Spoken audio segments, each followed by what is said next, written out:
Welcome.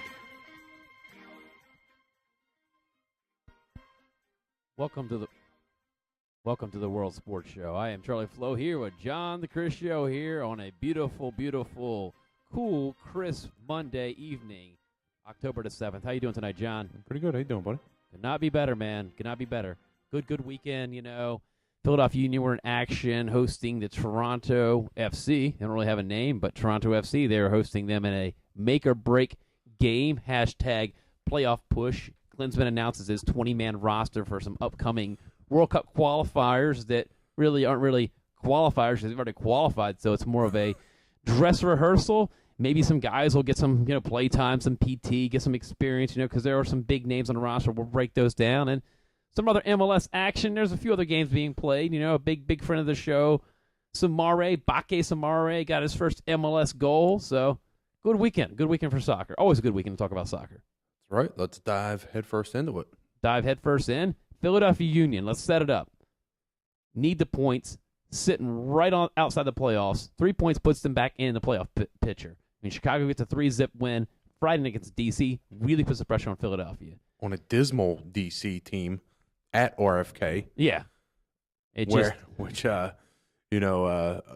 Interesting side note how, watching the game, which was a highlight game on ESPN, and just watching the commentators just praise RFK as a stadium. I mean, they must have been paid off. I mean, come on now. I guess for a minute I could see where they were coming from. Where like every old school city team has that stadium where it's old and has memories. But if they're packing, it's one thing, but they're not. Let's be honest. It's just too big of a stadium for MLS, any type of soccer. Unless it's if they were selling the joint out. Okay, I'll let you slide. Let me just tell you something. I've been there and I've been there. That's all I gotta say. And at least I didn't get hurt.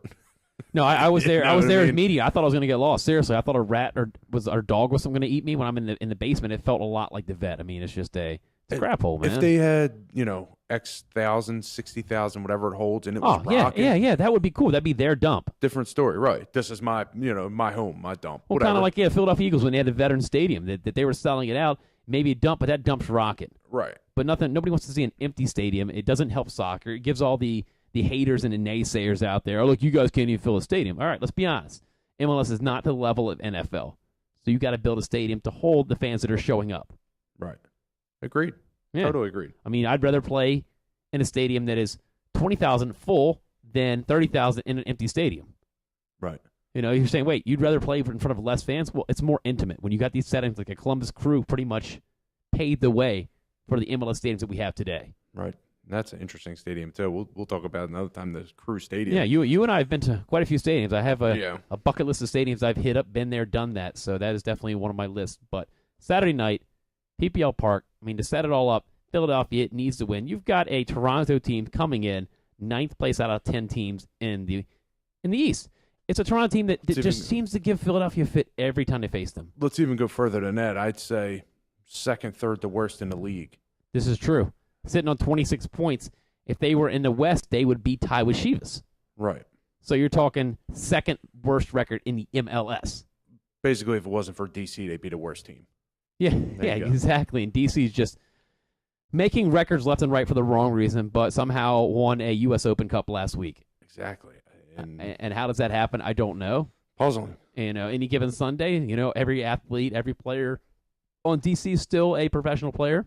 Oh, D.C.'s got talent. Don't get me wrong. But, we're talking league here, and how are they packaging it, and what's the product? And, they're just getting sent back to the manufacturer. So they come in, like I said, give Philadelphia a lot of problem. It was I don't want to call Toronto cheap, but they do play kind of a cheap brand of soccer. They play physical, and it seems like they're doing a lot of crying and whining on the field. That's just me watching. A lot of physical, knock you down, don't want to be guilty of a foul. I like saying that they're taking the Kansas City approach to the flopping around and diving. I get it. You do what you can to get the points. You do what you can to get the points. Is it good to watch? No. Is it a part of the game?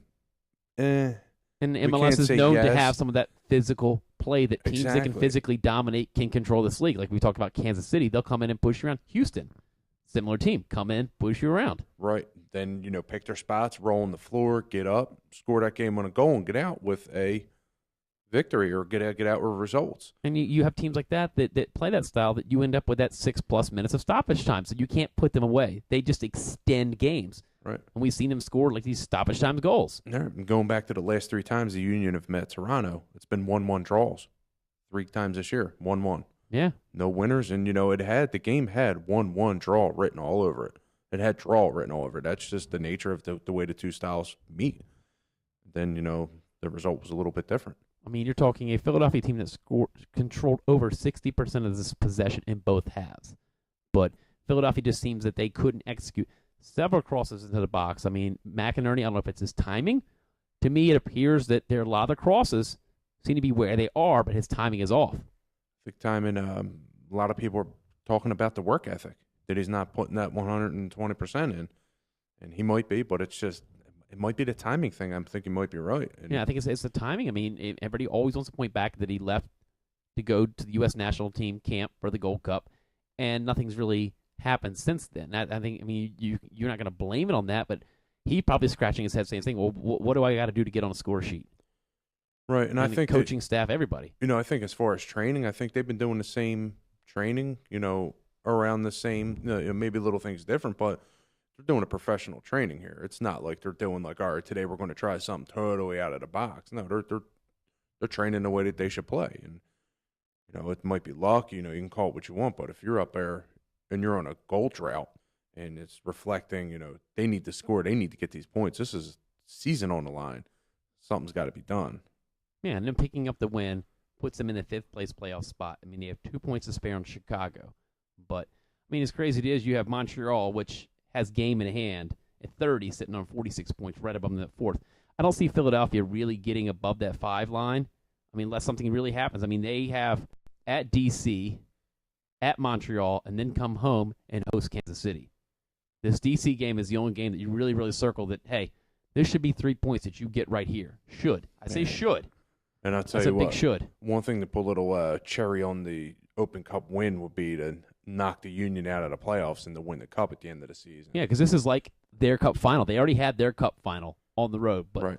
For any D.C. fan, when you have a I-95 rivalry, and we've seen how big that rivalry is on the field. I mean, it's one of those rivalries I think it's bigger on the field because in the stands, the fans really have that New York-Philly rival. But on the field, the D.C.-Philly game, 1-goal games. A lot of cards and 1-goal games. Yeah, you're right about that. And Ben Olsen's gonna hype this crew up. I mean, they've already started hyping up this game in DC that it's like a fall celebration. They're gonna try to bring the fans out. Not go down without a fight. Yeah. As far as a motivator and a coach, Olsen's good. But I do see Philadelphia eking out maybe like a 1-0 win. They're just scrappy.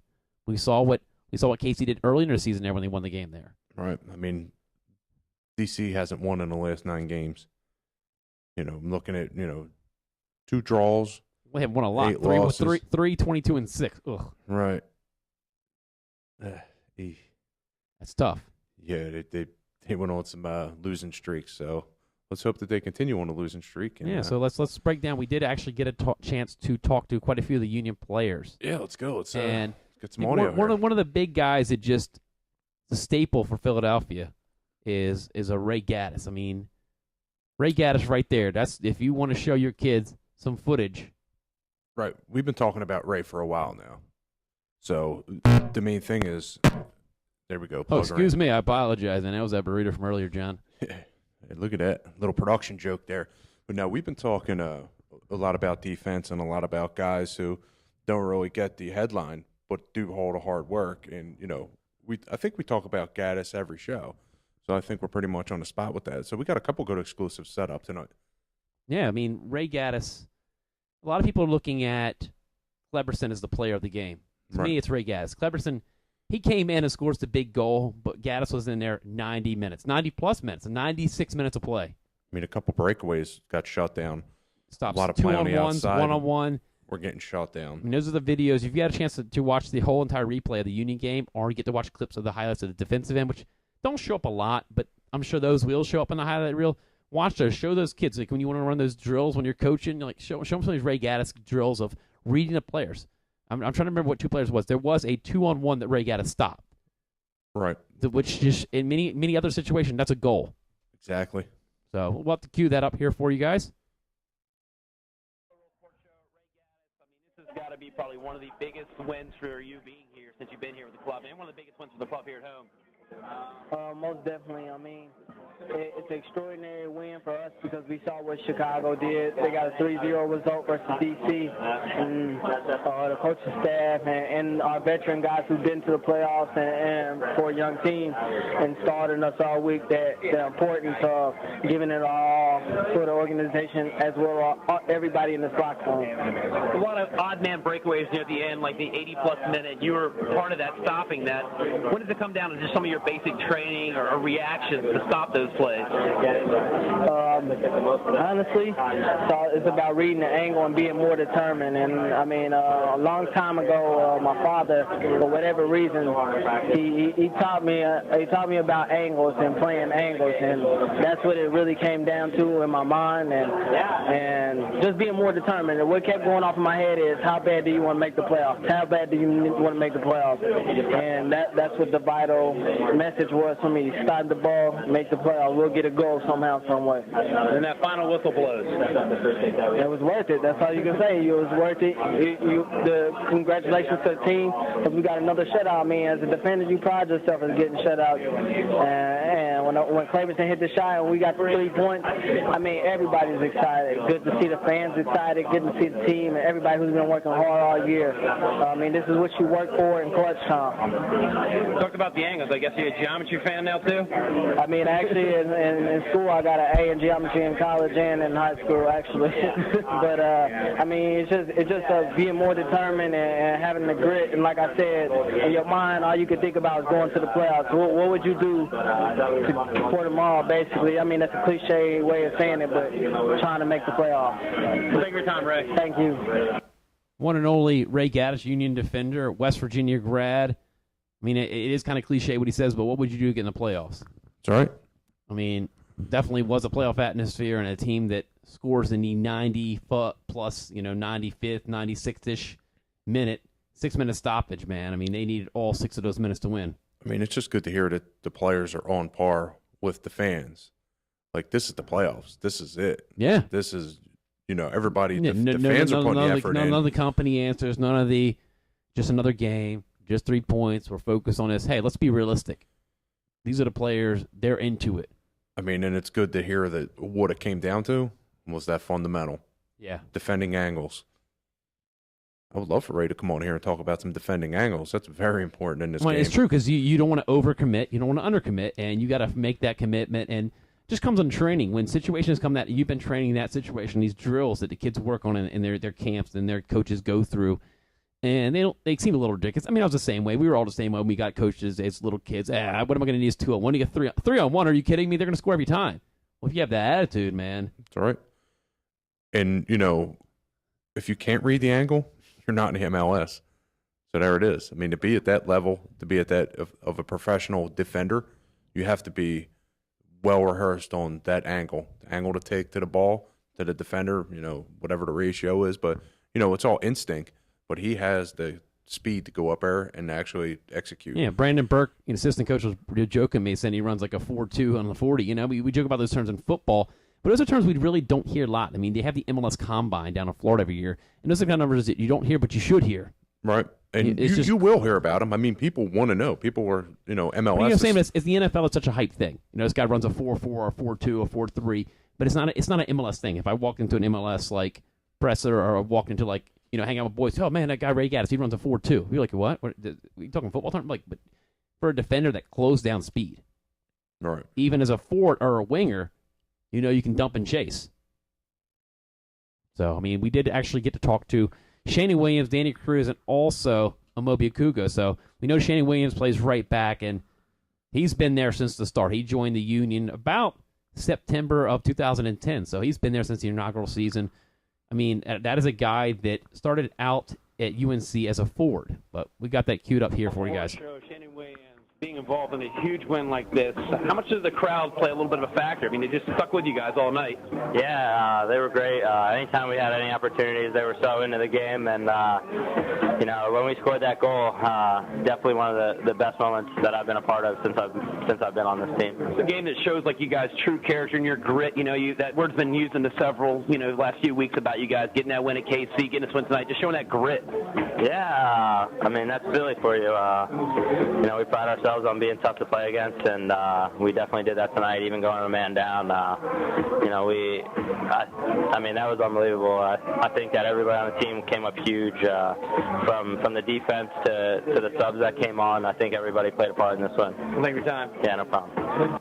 Defender Sheanon Williams summing it up, that's a term that has been floating around. It just popped in my head several times, is grit. Gritty. Philadelphia team gritty. Win at KC 1-0. Win at home 1-0. Both done dramatic fashion. The Connor Casey goal came in the first half in the KC game, but that game came down to the wire, man. Sure it did. I mean, these are the games that, that now teams start, if they do get in the playoffs, they could be a dangerous team if used the right way. Put a little asterisk next to that. Yeah, used the right way. If used the right way. That there are players that we really hadn't seen Cleberson take a free kick. I mean, it seems like lately it's been a lot of Letou, and Letou has been putting a lot of balls, row Z, row H, the river end. So, I mean, I don't know what it is. He's just not delivering the free kicks. He's done a great job on corner kicks this year, but I don't know about a great job on corner kicks. I can see what I think it is. It's more of a consistency issue. I mean, when he puts them high and wide and he gets a lot of rotation on the ball, it seems like the forwards are finding the ball and getting them on net. Yeah. When they're not coming in, when they're flat, they're instantly getting punched right back out. So I think it's more of a consistency thing. And I know it was interesting to see Fabinho punching in some Soccardino taking some corner kicks Saturday night. Yeah. I mean, he's got a great trajectory, nice rotation, and it just seems like you can tell when a guy has a good corner kick, the receiving end, once that head comes on the ball, there's a lot of pace and a lot of force on the ball. So it's just that, where it is, I know you got to get to the ball. Every corner kick can't be a masterpiece, but, some guys just got the knack. I'm not going to bring up Beckham, but, watch him take a corner kick. Somebody finds the end of it. So it's just being on the same page as everybody. And set plays, man. You're putting that ball in that box, and I mean, it has to go up there. The Cleberson goal is one of the greatest Union goals of all time. I mean, just that the free kick over and around a wall. I think it's. I don't think it's the best Union goal, but I think it's the most timely goal. This is true. I mean, I still think as far as best Union goal ever, Little Fish, Carlos Ruiz's left footer from about 30 out. Yeah. I mean, that's going to be hard to top. Yeah. But, there's been some good ones, but memorable, well-timed goal. Memorable, definitely. I mean, goal of the season, yes. Yeah. Definitely up there for goal of the week on the AT&T MLSsoccer.com. It is up there as their goal of the weekend. Right. A lot of these voting is biased, but I really think that one should win. That's just being a little biased. I mean, there's been some good goals, but when you got like Landon Donovan tying a career mark or tying a record, it means has a record, yeah, but I mean, it's his own little. Hey, put your asterisk besides that. It's a democracy, and everybody's got to vote. So yeah, so Captain America, you might get a top. So we did catch up with Danny Cruz, who plays midfield. I mean, I always joke with Danny. Dan, if you don't get knocked down in the game, you're not playing hard enough. I mean, this is a guy that he leaves his body on the field, man. I'll tell you one thing before we bust into the audio clip here. Yeah, I did see a couple times. Yeah, hustle on the sideline where obviously he won the ball fair. And the assistant referee would not give him the call on the touchline. I believe it was the touchline towards the media side, and on the river end. When they were attacking the river end side, and he was not getting a call. No, he was not getting love at all. No love. I mean, he was making great tackles. I mean, hard, crisp tackles. The ball would not even come near his foot. He would get the ball off the defender, and then the referee, not even a look at the linesman. Do you blame that on some of the style that he plays? He doesn't play reckless. He plays physical, and I think sometimes ref kind of overlook that I don't know. He's going hard. That is that hustle thing where he doesn't go down easily. So when Danny Cruz goes down, he goes down. Right. You have some guys you feel like they're like a feather. You can just knock them over. Well, this is a guy that he fights through. He's the one where the ref doesn't blow the whistle because he won the challenge, and you play through. You play advantage. I mean, let's just compare contrast. I mean, Lutu versus Cruz. I mean, Lutu wants to get that easy go down, but he's got to earn it first. Yeah. And Homoso could get the call. But I don't think Cruz, he just doesn't get that respect because he's just so, like, powerful, like physical, low to the ground, and he's being an aggressor. And I think that, you know, when the linesman sees that, I think that they give if they don't see it, call right to the defender. You know, the default defender gets the ball. I mean, he's such a young player, and in time he's playing his dues. You start getting that veteran respect, and not that Lutu is a superstar, but Lutu's been in the league, been there, done that. Right. And Cruz has not been in the league long enough to establish himself. I agree, and it's high-profile players get the benefit. It goes with almost any sport, you know. And I do think that the more during the game you got Cruz out there, he's just wearing defenders down. That left defender, I mean, chew him down. You know, it's paying dividends towards the end of the game. As much as he's getting bruised, he's causing a few bruises on the other end. I'm pretty sure that a lot of players don't want to go up against him. No. And that's that grit that Philly needs. You've got a Connor Casey. Like, we know that there's some pretty vulgar chants, you know, blank, blank, blank, F him up, you know, Connor Casey chants. So those are the kind of players that kind of fit in that Philly. Well, it was a kid show, Charlie. Yeah, he did talk about that everybody wants to talk about the fortress. Hackworth always talks about PPL being a fortress. Understood. So those are the reason why it's a fortress. You know, you have those Philly teams that physical, you don't want to come to Philadelphia. Right. It's not going to be any easy 3 points or an easy draw, or even if you get beaten more than one way. I mean, you know, what we're noticing now is the corner attack. Cruz is taking the ball down the side. Fabinho's, you know, working the left side a lot more. And what's that trying to do? We're trying to open up Jack in the box in the middle and Casey. But it's just the timing, I think. Well, you spoke that out. That's what the KC goal was set up by Cruz, just playing it into space where your guys have got to be there anticipating. They have to be there. They have to make that run and exactly be there. I guess so. We determine it's a timing issue. Yeah. Yeah, it's a lot like By hockey. default. Just slap the puck on net, things will happen. Right. If it's not pretty, grit it out. Doesn't matter. That's Philadelphia, man. What is pretty in Philadelphia? Right. Art museum maybe, but we're saying an art show. We ain't gonna break down, you know, Picasso or anything like that. We're breaking down this pure grit. But no, I did get a chance to talk to Danny Cruz, you know, just to hear his thoughts and about Fabinho. So we're gonna cue that up and, you know, listen up. It's a pleasure. Charles World Sports Show, Danny Cruz. I mean, this has got to be one of the biggest wins for the club since you've been here. Absolutely. You know, I think we played well enough to win. Obviously, Cleberson at the end with the phenomenal strike. He works on those every day, so it's a good feeling, and I definitely think we deserved it. What was it like when you guys see 6-minute stoppage time and just like, is it on pins and needles for you guys there? Yeah, but I think even when we went down a man, we kept the ball. We kept playing well. They obviously countered because we were pushing numbers forward, but you know, credit to Zach, credit to our back line, and obviously to Cleberson. Look, we created opportunities all night, and it was good for him to get it. He deserves it. He's a good person, good player, and we were all more than happy for him. Yeah, like you said about the going down a man, you guys did not take your foot off the gas. I mean, it was a game where 3 points or nothing tonight. Yeah, absolutely. I mean, we didn't really, you know, we knew what we had to do. We knew that we had to get 3 points, and that's why we kept pushing even though we went down a man. Well, thank you for your time. Yeah, no problem. Danny Cruz, Philadelphia midfielder / gritty guy, getting job done. But it sounds a little different. But when a player says he's just an overall good guy, and you talk about Cleberson, you know, obviously players want to see a player do good. Right. I mean, it seems like they respect his pedigree, his experience, and you know, he's a good guy. It's kind of like you know, he's a friend of ours. He's a friend of mine. He's a good guy. You know what I mean? Like.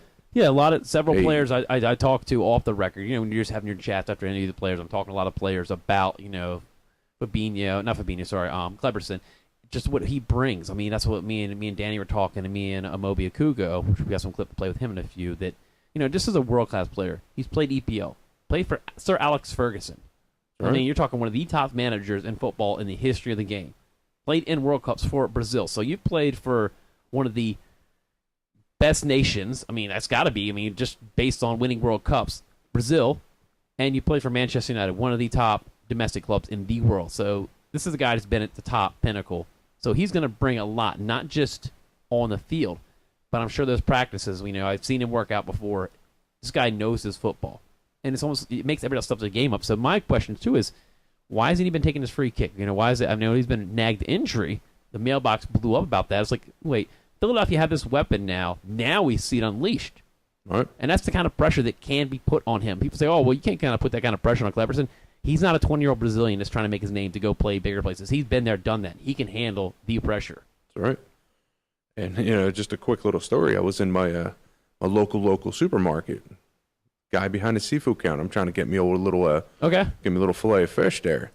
Guy's like, so I had a Union hat on. He's like, hey, you're a Union soccer fan. I'm like, yeah, I went to the game, just a casual conversation. He's like, yeah, are they the only team that has a Brazilian superstar on their bench? Oh. I was laughing. I was like, that's true, because Cleverson's been, I said, what, he had 11 minutes of play in the past, month or two? And this guy, I mean, he's guys, all I wanted was my cod fillet, and this guy's coming out throwing haymakers. I'm like, whoa! I was like, that's a cod fillet, special, man, with a mailbag in there. I just took the cod. I didn't even get tartar sauce. I just rolled. I'm out. I'm out of here. But no, it's true that when you're starting to see the guys, I live in South Philly, and I see a lot of the guys in the Wawa rocking the Union hat. The guys that you typically think that's not a soccer guy, but players like that, goals like that, grit like a Danny Cruz, a Connor Casey, a Cleberson can make the casual guy just, hey, I'm a Philadelphia supporter. Yeah, it's infectious. I'm not just a soccer fan. I'm a supporter of a Philadelphia sports team. I mean, you can also notice, like, check out, in the area, go to your mall, just look at the bumper stickers and the window clings and that type of merchandise. It's there. I mean, starting to see a lot of, one thing is a lot of young kids, like kids, not even teenagers, like young kids, like under 10 kids. Yeah. With the Union swag on. Yeah, I'm seeing lots of people like, people used to say before the Philadelphia Union were founded that, I'm a 4 for 4, I support all 4 Philadelphia teams. Now I'm the 5 for 5 guy. Yeah. A lot of the 5 for 5s, and, that with today's news, Peter Laviolette, the Flyers head coach, was fired. I remember a couple of the news guys saying, all the 4 teams have fired their coaches this year. All 4 teams have had new coaches, and it just totally left the Union out. Union did replace their head coach this year, last year, 2012, when Novak got fired back in June of last year. But as crazy it is, it's been a cycle that Philadelphia Union have the longest tenured head coach. Even both the wings, their coach Johnny Radian stepped down. That it's interesting to think that John Hackworth is the longest tenured Philadelphia head coach for the major teams. So we're going to go with a moniker like old man John. Yeah, yeah. I mean, it is interesting to think there's been such a turnover in sports, but like you said, it just brings me full circle when you hear a guy at Delhi just mentioning that people have emotional investment. We see it in the River's End. We see it at PPL Park. We see it down tailgating in Sons of Ben. Those guys. But when you see the average Joe, is bleeding blue, bleeding the Union, I mean, that's just very touching to us. Yeah, it's we're blue-collar guys, and that's the whole environment that, I hope they're looking at to get the blue-collar people involved because – the city is blue-collar city, and, the players, they're buying into it. Yeah, if you want a blue-collar game, the last 2 games Philadelphia Union have got, watch those games. That's it. I mean, a game that Kansas City controlled a lot of, but they found a way through it. A game where they controlled a lot of it, could have easily lost, but they stuck with it. So, I mean, this Philly team is really, it's turning some heads. That's right. So, and then you've got a guy, I can't even say his name, Amobi Okugo, that originally was a midfielder for Philadelphia, now playing defense. Defensive center midfielder. Yeah, that just kind of, that back has come in there and played. That it's just remarkable the things that he's doing. It's got to be one of the biggest wins for you and for the club since you've joined Philadelphia Union. I mean, what was that atmosphere like, just getting that 3 points, hearing the final whistle? Yeah, it's crazy. Me and Sheanon were just talking about, trying to recollect, what games were crazier than that. And I don't even think I can remember any one besides, official home opener. But games like this with the fans behind us with the whole 90 minutes, getting that late goal, it's just unbelievable. There was no, give-up attitude. You guys go down a man. It's the red car, but it still seems like you can still control the game then. Yeah, it was crazy because we had the man down and we were still pushing. We were playing for the goal. We knew the circumstances, and we were able to get the win. And it's just big time. I think that'd be one of the most beautiful goals you've ever seen. Yeah, it didn't hit me until he started running towards the other side. So we all chased him, celebrated, and just the precision that late in the game with all the pressure. It's just class. I'm sure as a world-class player, you guys sign a player like that. Oh, yeah. And in what situation just performs. Yeah, he's played in the EPL. He's been in 2 World Cups. We don't have many players like that. I think there's only one other player on our team that's been to a World Cup. So whether it's in practice or the games, he's always, showing his ability. Well, thank you for your time. No problem. Thank you for having me. So Amobi Okugo, defender, Philadelphia Union, and something really hit me, that Cleverson scores the goal, and he just runs towards the 112 section, which is the far opposite end of the field. Yep. And I know that's a lot where the family and friends sit. So there must be like some Brazilian contingency there that he just ran. Because I know he has family and stuff. He just ran there. Yep. I mean, you run back to your roots. You run back to your family. I mean, I was even joking with Ray, man. It must have been a little tiring. You see him jetting towards the corner, like, oh, man, I got to run 90 yards now to celebrate. Yeah, check out the camera trying to keep up with McMath, trying to keep up with him. He didn't even come close. I mean, huge goal, great atmosphere. I mean, that can't sum it up better that it was one of the craziest, not the craziest matches, but one of the biggest wins at home the Philadelphia Union have ever experienced. And just one thing, Amobi came right out saying, hey, he played for Manchester United, he played for Brazil in the World Cup. And I guarantee you, every player in the league knows if you played at that high caliber soccer in the world, he's legendary. He might be a back burner with the team, with the Union, but everybody knows where he's played. You play on that level. Like, what is that respect factor? He stepped on that field. Right. I mean, let's look back. Like when the Union first acquired Danny Califf, hey, everybody knew he's got an international career. You know? So played in Europe. That's right. Coming here, people know when you play abroad and you know that caliber player. So you got that respect coming in here, which is the players, they bought it. They're all around good guy. Man United. I mean, there you go. One of the best goals I've ever seen. So they're talking them up pretty good. Yeah, definitely. So. I mean, will they make the playoffs? I mean, they're I gave them, a 20% chance a week ago? I mean, it's interesting how sports is. You got that hashtag playoff push. I mean, it's trending. It's something I don't like putting percentages on because, Well, you've been dropping it on me the past 3 weeks. No, my percentage has risen. I'm going to put it up to about 72% chance to fill it. I went up, man. I was at, 20%? 20%, yeah. Bringing her back up. You go beat Kansas City.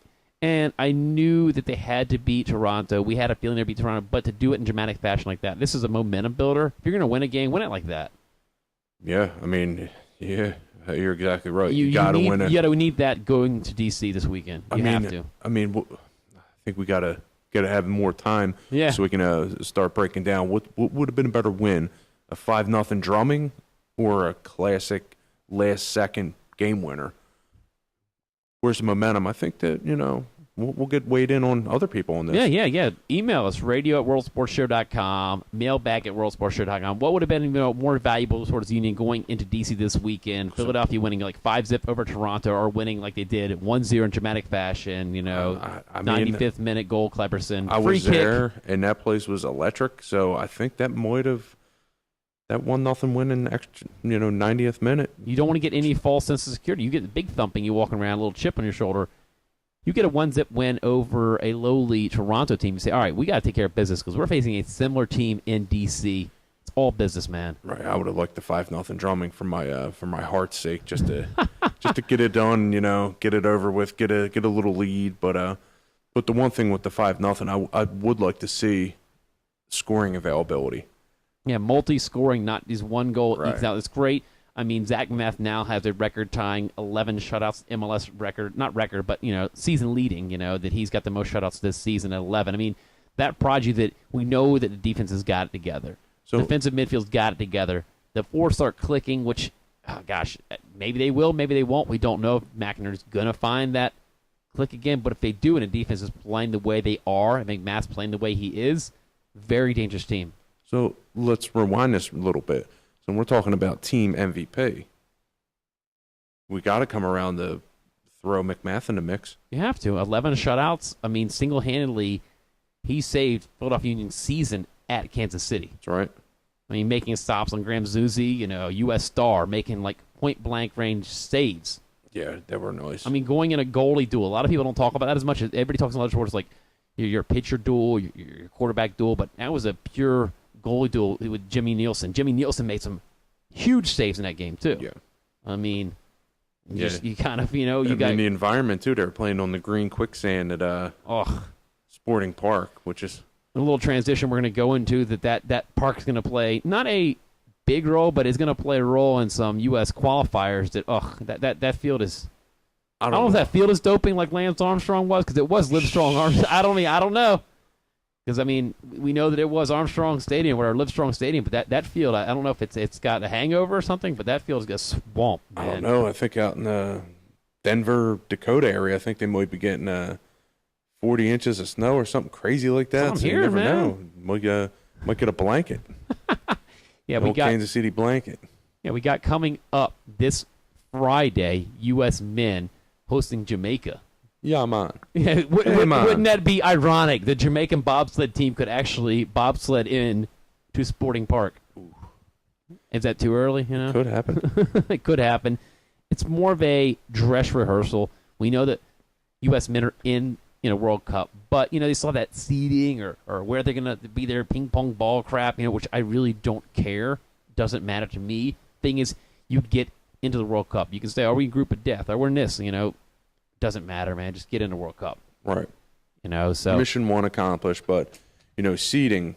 Let's not get in a group of death here. No, you don't want to be in that group at all. But I mean, let's stay away from stay away from Germany. Stay away from teams that are a guaranteed loss. Spain, Germany.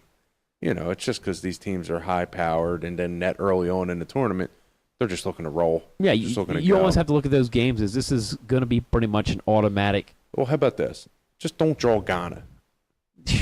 They're the team that have knocked USA out last 2 World Cups. Don't draw Ghana. There you go. That's all you're asking? I mean, I think Ghana's a little bit weaker this time around, but just don't draw Ghana. It won't sit well 3 times in a row. No, and it doesn't look like Ghana may even qualify for the World Cup on there, and so that'll be good news if they don't even qualify. Yeah. So, but we'll see what happens when it comes up to Brazil. I mean, these games are still good. I mean, it's going to be on ESPN this Friday night. It's an interesting start time that it's 5:30 Central Time, so it'll be 6:30 local. It'll be pretty early. People getting home from work, and just getting home from work. I'll be sitting on the Schuylkill Expressway in Philly. Maybe you. Yeah, you're right. Yeah, a lot of people will still be doing their commute the way that weather is the last couple of days, man. Good gosh, man. Get your smartphone queued up. Not that I'm saying you should do that when you drive. But I got the secret here for you. Yeah. You got to find the old conversion van where they got the kids in the back with the game on. Just drive up right next to them. Oh, drive up next. What? You're not going to go get that van yourself, John? No, I'm just. I'm sure we can hop on Craigslist. I just want a score check in the back. And just find one of those whatever vans. I'm sure you can find one on Craigslist, man. Yeah. I mean, the guy that owns it might be a shady cat. I'm just saying. Yeah, Grateful Dead stickers in the back. But yeah, it's a weird start of a game. It's at 5:30. Yeah. But I'm sure in the Philly area Friday at that time, it's good for. Oh, it's good for the American Outlaws and the Pub Boys. It's you get off work at 5 o'clock. I mean, that's an hour and a half pregame. That's 90 minutes to pregame, and then 90 minutes to enjoy. So you got yourself. I think $180 minutes to have a good time. I think that's not a bad idea. Plus, you're dancing that around baseball. I think baseball's in full swing. Yeah. So I think it might not be a bad time slot to get people who are going to, the people who aren't soccer fans to get it. And the soccer fans, I think that's a good spot. But, I don't know about if you're out on the West Coast. Might be a little different story. Yeah, Are we at 1 o'clock here? But the thing is, too, we know the time obviously would have been different if this was a qualifier that meant something. If they hadn't picked up those points against Mexico, and this was the game they had to have to qualify, they would have put this game on prime time. Who cares? You're competing with baseball. It's a whole different demographic that's going to be watching this game. I mean, I'm going to be honest. The bandwidth and everybody's computer bandwidth, if they're on a share. You see 4 o'clock on a Friday, 5 o'clock, how it gets slow. Yeah. Man, wait till the U.S., wait till people are streaming the game. It's on Watch ESPN, the phones. Man, see that bandwidth die. No, it's true, but I mean, the good thing about it being a 6 o'clock game, it's not going to go past. It's going to be 8:30. It's going to be over. Right. So you're not going to be spending all night watching a game that's like these West Coast games that doesn't kick off local till like 10:30, 11 o'clock at night. You get it done. If they get a point or two, great. If they don't, not the end of the world. It's like I said, it's a good warm-up. And this is a very lowly Jamaica team that, it's going to be playing for pride. But, I mean, I think the U.S. just rolls. I think the U.S. just rolls, like 3-zip rolls. And it depends. Well, my one question is, let's go through that list. Good. Let's think of the roster. It looks like Dempsey's not playing. Yeah, which is fine with me. I mean, you don't need to have a lot of the big names. You have like Tim Howard technically picked. I don't like having these European guys come over here. I would have just gone all MLS based. but you don't want to take them from MLS teams because you got a playoff run. So, gosh, do you just go with a very youthful squad right now and MLS players that are kind of sitting on the back burner of their teams? It's a very risky thing you're doing here. I don't like that. I think that at this point of the qualifier, I think that you almost have to start the A1 or the A2. I mean, you can't go to B squad. You can't. I don't like that, and Klinsmann loves doing it. I say you stick with that core team. I mean, Bradley's who out. You start? Let's start with the goal. You got who's out from, first, real quick. Bradley's out. Dempsey's out. Okay, they're out. Yeah. So goalkeeping, you got Brad Guzman, Aston Villa keeper, Tim Howard, Everton, and Nick Armando from Real Salt Lake. I mean, I start Nick just because of the travel thing and stuff. I mean, I think it's a little bit different with keeper than field positions. Yeah. I think it's just my opinion. I think that's the easily substitutable position on the field. Yes. I mean, you could do Armando, he'll feeling great, but I'd like to see Howard in there just for you got to get those touches. Get those reps in that time. I mean, it's how many games are they going to have left if this caliber? I mean, This is still qualifier. I mean, I see where you're coming from. They're both valid arguments, and then we look at the defenders. You got Beasley. I mean, you got Jeff Cameron. You got your Brad Evans, Omar Gonzalez. So I mean, it's a very heavy. Yeah, you've got a very heavy, two Mexican players and Edgar Castillo, and you got a very, MLS base. So you're not pulling anybody from Europe. It's all Mexico and USA. I mean, I think that the defense might be the biggest question on who's going to start.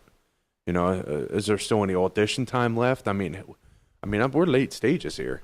I mean, you guys got out the door, like even looking at forwards and guys that are these guys are in. There's guys that are, they haven't really played in the World Cups. Like, for example, guys that haven't played in World Cups that I think at least deserve a spot, like a Kyle Beckerman. He's come a long way. He's come a long way. As far as his international career, he's kind of on his tail end. Yeah. But, for what he is, a very good distributor. Yeah. And he's the guy. He's pretty much the link. He's the link from the defense. I think he's a tough guy that needs, just when they go against some of these European and South American teams, that South American teams and European teams with the skill try to outclass the U.S., you need a guy that can knock a few bodies around. Right. And that's a guy that can knock a few bodies around. I mean, my knock on is that his speed, his out overall speed. He's lost a lot of it. He's getting a little bit older, but as far as getting the ball, he's going to make that play and put it into space. And as far as making it look easy and casual, just watch him pass the ball, just like every other. Make the pass and that's it. You got other guys like Jermaine Jones, Schalke player, definitely in. You got Graham Zusi, guys that are definitely in. These guys, to me, if their names are already, kind of etched in, they're going to be on the World Cup roster. Be on the roster, Zusi, as far as start, it's not a guaranteed, but he's going to be. He's going to be on that roster. So it's just fine tuning, and even guys like your Terrence Boyd up top. This is a guy that's playing in Vienna and Austria. I think that could be a really sneaky one. That guy could sneak his way on and have one of these, coming out parties. Every World Cup comes, you have this guy that just has a coming out party. Right. That's my guy that I'm going to circle right now. I know that we're in October of 2013. We're still a year and a half from the World Cup, but that's a guy, Terrence Boyd. I put my chips on this guy. How about guys like your? Here's a good one to look at, and you got to say, how do you pronounce his name? Mix Diskerud. Yeah. Got a little bit of action last game, and looked good on his playing time. Potential. Plays in Rosenborg. I don't know if I'm saying that right, but these guys a tongue twister. He's got his name in the mix. Oh, yeah, there we go. Throwing him out there. Hey, why not, man? Oh. Maybe. Yeah. Put it in the mixer. Yeah, put it in. As far as can he fit the mold of the U.S. team? Is he going to be able to keep up? I think that's the thing. I think he's got the talent, but can he keep up? Yeah. Can he put that ball there consistently? You don't have that many opportunities to put that ball where it's supposed to be, and he's just got to step up. I think I like him young. If he doesn't make the cut this time, he'll be all right. He'll be a good national team player from here on out. Yeah, and then the following Tuesday, which will be a week and a day from now, U.S. national team travels down to Panama City. And a game that I am very happy that isn't coming down to where they need that game, because that is a place you don't want to play and a place that you're not going to get a point. They're probably going to get steamrolled in that game. But, just because it's America coming to town, it's Panama. I'll tell you what, a couple years back, Panama wasn't as good as what they are now. Yeah. I mean, Panama stepped it up all the way around, tactics, players, they're bringing it. But one thing, I think the teams have a tough time playing in Panama. You know, just the atmosphere, the game atmosphere. Yeah. What a crazy crowd. And them skeeters in that canal. Right. No, I'm just kidding, making excuses. But Panama, Mexico, coming Yeah. up on the 11th. That is huge. I mean, this is a World Cup that we may not see Mexico. Right. Hard to say. A World Cup without Mexico, man. Can you officially have a Mexican wave at the World Cup if there's no Mexico? Absolutely. Yeah, you can still do it. I'm sure every other team from CONCACAF will be doing the Mexican wave. We've had that question asked several times in the mailbag. We spread it out there. Do you want to see Mexico in or not? I want to see Mexico in because I got a lot of buddies that are Mexican. So, you want to have your friendly rivals. I mean, it's not going to be fun to say, oh, well, you guys aren't in. You guys aren't in. Right. I mean, let's be honest. Here's an opinion for you. Who don't you want to see make the World Cup? There you go. Like, what country? Like, where would somebody say, I don't want them to make it because blank? Like, do you have a team that you don't want to make? I mean, this isn't a right or this is just a pure opinion question. Any team that you would say, I don't want to make the World Cup. I mean, it's just certain teams you don't want to face, like your Uruguays. You don't want to see Uruguay, I think, because the teams that are scrappy like that somehow have players that can just turn it on. You don't know what team you're going to face, like a Uruguay, like a Ghana. Not like your England or Germany. You know that, hey, really, you don't have a big shot against. I think it's these mid-range teams, the ranking teams. I don't understand the FIFA rankings. They don't make sense to me. But what I would put. Man, it's the gospel. Yeah. Are you kidding me? The top 8 are your top elite clubs. I'm talking your 10s through your 20s. Some of those clubs you don't want to face because you know what team like almost like a Belgium. Belgium's been playing great lately. You don't know what Belgium team's going to show up. Right. You know, a team that could be really good one night and really stink another night, like even like a Denmark or Sweden. You don't know what Sweden team you're going to face. A Sweden team Switzerland. that can, yeah, that good point. Switzerland is the only team in the past World Cup that actually, 2010, the only team in the World Cup in South Africa that beat Spain. Right. They beat Spain 1-0 first game of their their group stage. So you don't know what team. Then they failed to get out of their group. So it's interesting how it all breaks down that you have teams that you just don't want to face. Now, what are some of the teams that you don't want to face? That I don't want to face. Yeah, on your list. Well, with simple reason for Ghana, just because. Yeah. Getting punched out twice in a row, fool me once.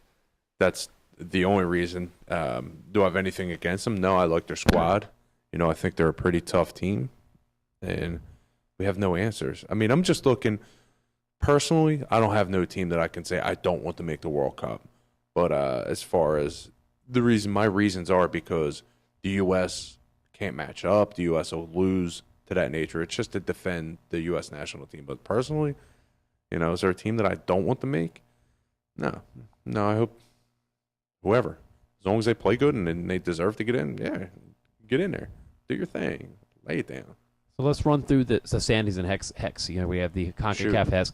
U.S. is sitting on top, 4 wins on 8 games, and that's their home record.